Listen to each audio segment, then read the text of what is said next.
Something পাইসি চ্যানেলে তোমাদের সবাইকে স্বাগতম। চলে এসেছি নতুন একটা ভিডিও নিয়ে।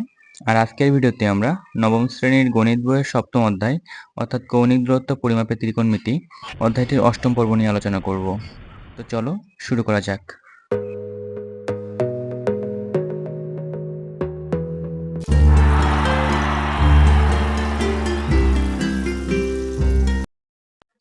আজকের এই পর্বের আলোচনায় আমরা নবম শ্রেণীর গণিত বইয়ের 164 পৃষ্ঠায় যে কোণের আদর্শ অবস্থানে ত্রিকোণমিতিক যে অনুপাত যে টপিকটা আছে সেই টপিকটা নিয়ে আলোচনা করব। এই টপিকটি এই অধ্যায়ের জন্য খুবই গুরুত্বপূর্ণ। তো এই টপিকটি বোঝার জন্য তোমাদের গ্রাফ পেপার বা শখ কাগজের প্রয়োজন হবে। আমরা এখানে একটি গ্রাফ পেপার নিয়েছি। তো এই গ্রাফ পেপারে আমরা এখন এক্স অক্ষ এবং ওয়াই অক্ষ অঙ্কন করব। তো এখানে আমরা ওয়াই অক্ষ অঙ্কন করলাম। এটা হচ্ছে একটা ওয়াই অক্ষ এবং এই ওয়াই অক্ষের সাপেক্ষে যখন আমরা আড়াআড়ি আরেকটা রেখা অঙ্কন করব সেটাকে আমরা বলবো হচ্ছে এক্স অক্ষ। তো এই রেখাটা হচ্ছে এক্স অক্ষ। এক্স অক্ষ এবং ওয়াই অক্ষ যে বিন্দুতে মিলিত হয়েছে সেই বিন্দুকে আমরা বলবো হচ্ছে মূল বিন্দু। এখানে মূল বিন্দুর যে ডান পাশে এক্স অক্ষ সেটাকে আমরা বলবো এক্স অক্ষের ধনাত্মক অংশ এবং মূল বিন্দুর বাম পাশে এটাকে বলবো হচ্ছে এক্স অক্ষের ঋণাত্মক অংশ। এবং একইভাবে মূল বিন্দু থেকে ওয়াই অক্ষের উপরের দিকের অংশকে বলা হয় ধনাত্মক অংশ এবং নিচের দিকের অংশকে বলা হয় ঋণাত্মক অংশ। তো এই দুইটি অক্ষ অঙ্কন করলাম আমরা। তো দুইটি অক্ষ অঙ্কন করার ফলে আমরা চারটা অবস্থান পেলাম, অর্থাৎ চারটা আদর্শ অবস্থান পেলাম। তো এই চারটা আদর্শ অবস্থানে আমরা কোণ অঙ্কন করতে পারি। এখানে আমাদের টপিকের নাম হচ্ছে কোণের আদর্শ অবস্থানে ত্রিকোণমিতিক অনুপাত। তো এখানে আমরা এই যে প্রথম চতুর্ভাগ, এই চতুর্ভাগে একটা বিন্দুকে ধরে নিলাম এবং সেই বিন্দু থেকে আমরা ও বিন্দুতে একটি রেখা অঙ্কন করলাম।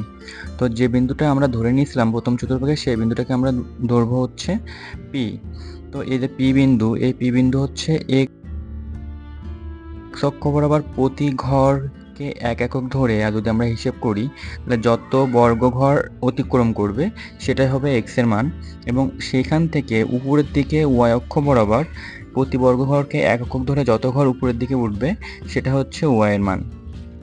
এবং আমরা সবাই জানি যে এক্স অক্ষ এবং ওয়াই অক্ষ যে বিন্দুতে পরস্পরকে ছেদ করে সেটা হচ্ছে মূল বিন্দু এবং মূল বিন্দুর মান হচ্ছে 0 0। অর্থাৎ এখানে ও বিন্দুর স্থানাঙ্ক হচ্ছে 0 0 এবং যে বিন্দুটা আমরা ধরে নিয়েছিলাম প্রথম চতুর্ভাগে পি সেই বিন্দুটার স্থানাঙ্ক হচ্ছে এক্স ওয়াই। এখন যদি ছক কাগজে দুইটা বিন্দুকে পরস্পর যুক্ত করা হয় তাহলে যুক্ত করার ফলে ওই রেখাটার দৈর্ঘ্য আমরা নির্ণয় করতে পারি। অর্থাৎ সেই রেখার দৈর্ঘ্য হবে x2 মাইনাস x1 তার হোল স্কোয়ার প্লাস হচ্ছে y2 মাইনাস y1 তার হোল স্কোয়ার। তো এখানে এই যে আমরা দুইটা রেখা দুইটা বিন্দু যোগ করলাম, অর্থাৎ ও বিন্দু এবং পি বিন্দু, এই দুইটা বিন্দু যোগ করার ফলে যে রেখাটা আমরা পেয়েছি ওপি রেখা, এই ওপি রেখার দৈর্ঘ্য যদি আমরা নির্ণয় করতে চাই তাহলে সেক্ষেত্রে আমার x1 এবং y1 এর মান হবে ও বিন্দুর স্থানাঙ্ক এবং x2 এবং y2 এর মান হবে হচ্ছে আমার পি বিন্দুর স্থানাঙ্ক। তো এখানে সূত্রে যদি আমরা সেই মানটা বসাই তাহলে আমার x1 এবং y1 এর মান 0 হয়ে যায়। তো x1 এবং y1 এর মান 0 হয়ে গেলে আমরা লিখতে পারি যে √x² প্লাস y²। অর্থাৎ এখানে হচ্ছে x2 এবং y2 হবে, কিন্তু এখানে যেহেতু আমরা চিত্রে এখানে x এবং y ধরছি তাই হচ্ছে আমরা x² প্লাস y² লিখতে পারি।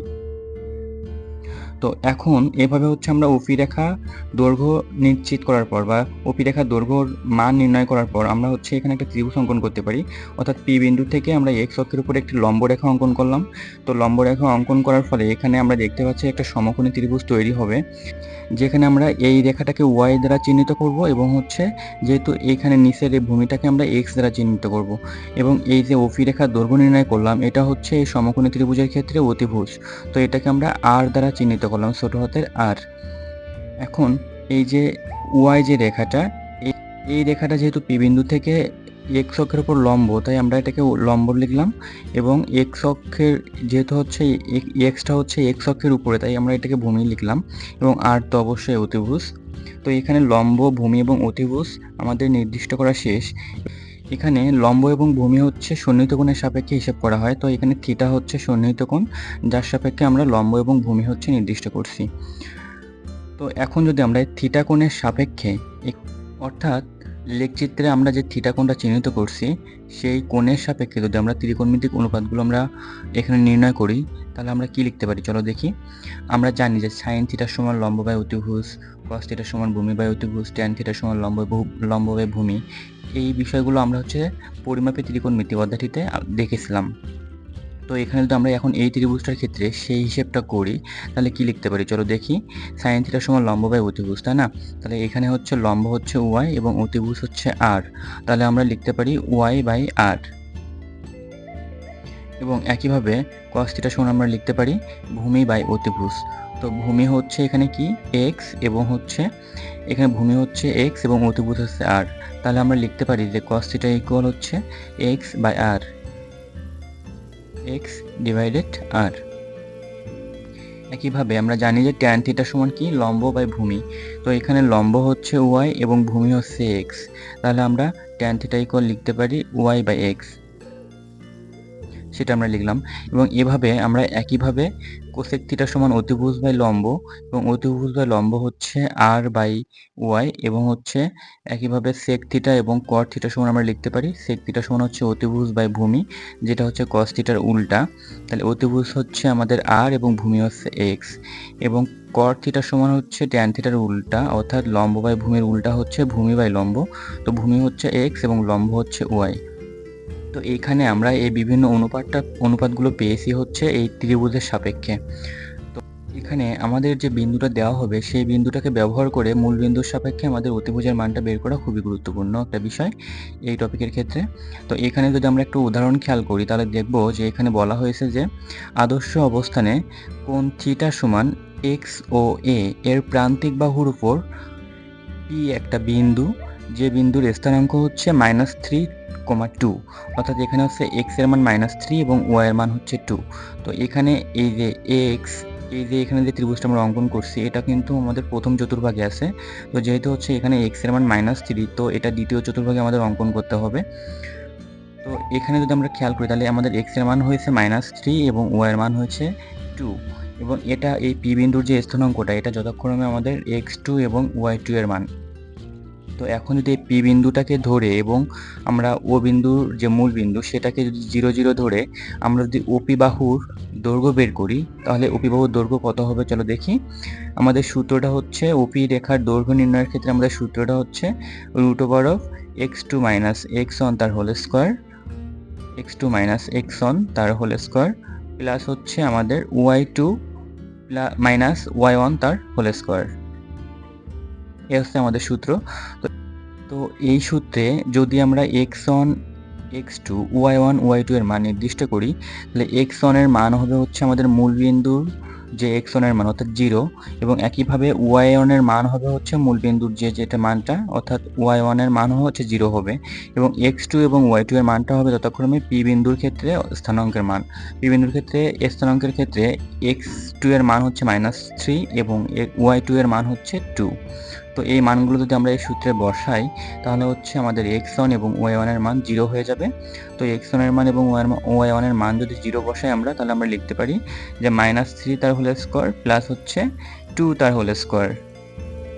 তো এখানে -3 কে হোল স্কয়ার করলে আমরা জানি যে মাইনাস কে স্কয়ার করলে প্লাস হয়ে যায়। তো -3 কে স্কয়ার করলে 9 হবে এবং 2 কে স্কয়ার করলে 4 হবে। তো 9 আর 4 13, তাহলে আমাদের অ্যান্সার হবে √13, অর্থাৎ আমাদের যে ওপি যে রেখাটা এই ওপি রেখার দৈর্ঘ্য হবে √13 এবং এটা আমাদের যেহেতু অতিভুজ, আমরা যদি এখানে ত্রিভুজটা খেয়াল করি তাহলে এই ওপি রেখাটা আমাদের অতিভুজ। যেহেতু এটা প্রথম চতুর্ভাগে, কিন্তু আমরা যদি এই ত্রিভুজটার দ্বিতীয় চতুর্ভাগে যদি অঙ্কন করি অর্থাৎ আমাদের পি বিন্দুর যে মান দিয়েছে -3,2 এই মান অনুযায়ী আমরা যদি দ্বিতীয় ত্রিভুজটা অঙ্কন করি তাহলে কি আসে চলো দেখি। তো এখানে মূল বিন্দু থেকে আমাদের এটা x অক্ষের ধনাত্মক প্রান্ত এবং এটা আমাদের x অক্ষের ঋণাত্মক প্রান্ত। একইভাবে তো এখানে যেহেতু বলা হয়েছে p সমান -3,2, তো -3 মানে x অক্ষের ঋণাত্মক দিকে আমাদের যেতে হবে। তো আমরা প্রতি 2 বর্গঘরকে একক যদি ধরি তাহলে আমরা -3 সমান 6 ঘর যাব বাম দিকে, অর্থাৎ x অক্ষের ঋণাত্মক দিকে আমরা 6 ঘর যাব, গেলে আমাদের -3 মানটা পাবো। তো -3 থেকে একইভাবে y এর মান +2, অর্থাৎ +2 মানে আমাদের উপরের দিকে 4 ঘর উঠতে হবে। 4 ঘর কেন উঠবো? কিংবা বাম দিকে কেন 6 ঘর যাব, কারণ হচ্ছে আমরা প্রতি 2 বর্গ ঘরকে 1 একক ধরছি, সেজন্য আমরা -3 জন্য এক্স অক্ষের বাম দিকে হচ্ছে 6 ঘর গিয়েছি এবং হচ্ছে y এর মান 2 এর জন্য হচ্ছে আমরা y এর দিকে, y এর যে ধনাত্মক প্রান্ত সেই দিকে আমরা 4 ঘর উঠছি। তো যে বিন্দুটা আমরা পেয়েছি সেই বিন্দুটা হচ্ছে এই OA রেখার হচ্ছে শেষ বিন্দু এবং এটা হচ্ছে P বিন্দু এবং এই বিন্দুর মান হচ্ছে -3,2 অর্থাৎ এই বিন্দুটা। তো এই বিন্দু থেকে যদি আমরা মূল বিন্দুতে একটা রেখা অঙ্কন করি তাহলে সেটা হচ্ছে আমাদের অতিভুজের মান। তো এখানে এই যে x অক্ষ বরাবর যে বাম দিকে গেলাম 3 ঘর, এটা হচ্ছে তাহলে এখানে x এর মান হচ্ছে -3 এবং সেখান থেকে যে আমরা উপরের দিকে 2 ঘর উঠলাম সেটা হচ্ছে y এর মান এবং সেই মানটা হচ্ছে 2। তাহলে x এর মান হচ্ছে -3 এবং y এর মান হচ্ছে 2। তো এই দুইটা মান ব্যবহার করে আমরা যে মূল বিন্দু থেকে a বিন্দুর উপরে যে রেখাটা পেয়েছি অর্থাৎ অতিভুজ, সেই অতিভুজের মান হচ্ছে √13। তো এখানে এই যে মানগুলো আমরা পেয়েছি অর্থাৎ অতিভুজের মান পেয়েছি √13, ভূমির মান পেয়েছি -3 এবং লম্বের মান পেয়েছি হচ্ছে 2। এখন এই যে মানগুলো পেয়েছি এই মানগুলো ব্যবহার করে আমরা কি অনুপাতগুলো নির্ণয় করতে পারি না? অবশ্যই পারি। তো চলো দেখি অনুপাতগুলো কেমন আসে। তো এখানে একইভাবে আমরা আগে যেভাবে দেখছি যে sin θ সমান লম্ব বাই অতিভুজ, অর্থাৎ লম্ব হচ্ছে এখানে y এবং অতিভুজ হচ্ছে r। তো এখানে y এর মান হচ্ছে 2 এবং অতিভুজের মান হচ্ছে √13, সেটা আমরা লিখলাম। অর্থাৎ এই ত্রিভুজটার ক্ষেত্রে অর্থাৎ এই বিন্দুর সাপেক্ষে এই ত্রিভুজটার ক্ষেত্রে আমার sin θ অনুপাত আসবে হচ্ছে 2/√3। একইভাবে cos θ সমান আমরা লিখতে পারি ভূমি বাই অতিভুজ। তাহলে ভূমি বাই অতিভুজ, ভূমির মান হচ্ছে x এবং অতিভুজের মান হচ্ছে r। তাহলে আমরা লিখতে পারি -3/√13।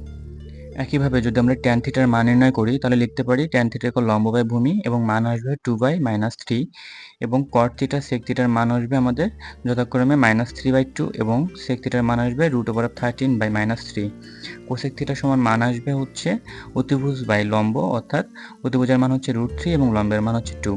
তো এভাবে হচ্ছে এই মানগুলো অর্থাৎ এই লম্ব, ভূমি এবং অতিভুজের এই তিনটা মান ব্যবহার করে আমরা ত্রিকোণমিতিক যে অনুপাত অর্থাৎ sin, cos, tan, cot, sec, cosec এই অনুপাতগুলোর মান আমরা নির্ণয় করতে পারবো। তো এখানে গুরুত্বপূর্ণ যে বিষয়টা সেটা হচ্ছে এই P বিন্দু অর্থাৎ যে বিন্দুটা আমাকে দিয়ে দেবে সেই বিন্দুটা আমরা ছক কাগজে আগে বসাবো, বসিয়ে সেখান থেকে আমরা মূল বিন্দুকে কানেক্ট করব। মূল বিন্দুকে কানেক্ট করার পর অর্থাৎ মূল বিন্দু হচ্ছে O, তো O বিন্দু থেকে আমরা ওই বিন্দুটার হচ্ছে একটা দৈর্ঘ্য পাবো এবং সেই দৈর্ঘ্য নির্ণয় করার সময় আমরা অটোমেটিক্যালি x অক্ষ এবং y অক্ষের উপরে যথাক্রমে ভূমি এবং লম্বের মান পেয়ে যাব। তো লম্ব, ভূমি এবং অতিভুজের মান যখন আমরা পেয়ে যাব সেই মানগুলো ব্যবহার করে আমরা এই অনুপাতটা নির্ণয় করতে পারবো। তো এখানে যে ত্রিভুজটা আমরা অঙ্কন করেছিলাম এখানে এই লম্ব এবং ভূমিকে নির্দিষ্ট করা হয়েছে থিটা কোণের সাপেক্ষে এবং থিটা হচ্ছে এখানে সন্নিহিত কোণ। তো এই থিটা কোণের সাপেক্ষে আমরা ভূমির মান পেয়েছি -3 এবং হচ্ছে লম্বের মান পেয়েছি হচ্ছে 2, যেটা হচ্ছে আমাদের এই স্থানাঙ্ক থেকে আমরা সরাসরি নির্ণয় করতে পারছি এবং গুরুত্বপূর্ণ যে বিষয়টা সেটা হচ্ছে আমাদের অতিভুজের মান নির্ণয় করা। তো এই মানটা যখন আমরা নির্ণয় করতে পারবো তখন আমরা এই ভূমি, লম্ব এবং অতিভুজ এই তিনটা মান ব্যবহার করে আমরা অনুপাতগুলো নির্ণয় করতে পারবো। তো আশা করি তোমরা টপিকটা বুঝতে পারছো। সামথিং পাইসি চ্যানেলের সাথে থাকার জন্য ধন্যবাদ সবাইকে। Something spicy, something spicy, something পাইসি।